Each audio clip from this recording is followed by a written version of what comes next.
আজকে আপনাদের সাথে একটু ব্যতিক্রম বিষয় নিয়ে কথা বলি। সকালবেলা অটো থেকে নামার পর এই টাকাটা অটোওয়ালা আমার হাতে দিছে। তো যিনি মহান একটা আর্টিস্ট ডিজাইনার, তার নামটা আমি বলতেছি, নৌফার টাকা ও তাসফিয়ার টাকা। মূলত বাংলাদেশ ব্যাংক এই দুইটা আপুর জন্যই এই টাকাটা বাজেট করছে। আর টাকাটা হচ্ছে 2009 সালের। তো আপুদেরকে আমি বলি যে আপনারা শুধু নামটা দিয়ে কি করবেন, কারণ আপনারা যদি বাবার নাম, মায়ের নাম, গ্রাম, জেলা, উপজেলা সকল নামগুলো যদি দিতেন, তাহলে কিন্তু আপনাদের খুঁজতে খুবই ভালো ভালো হতো, অসুবিধা আমাদের হতো না।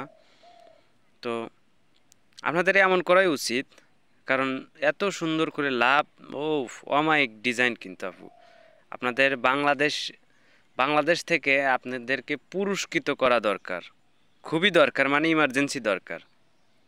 দেখ, ভালো লাগছে। 9 সালের টাকা, 5 টাকা, আচ্ছা টাকাটা আমি রেখে দেই। আর যদি ভিডিও দেখে যদি আপনি এই টাকার মালিক হন, তাহলে কিন্তু যোগাযোগ করেন, টাকাটা আপনাকে আমি ফেরত দিয়ে দেবো। ভালো থাকবেন, হ্যাঁ।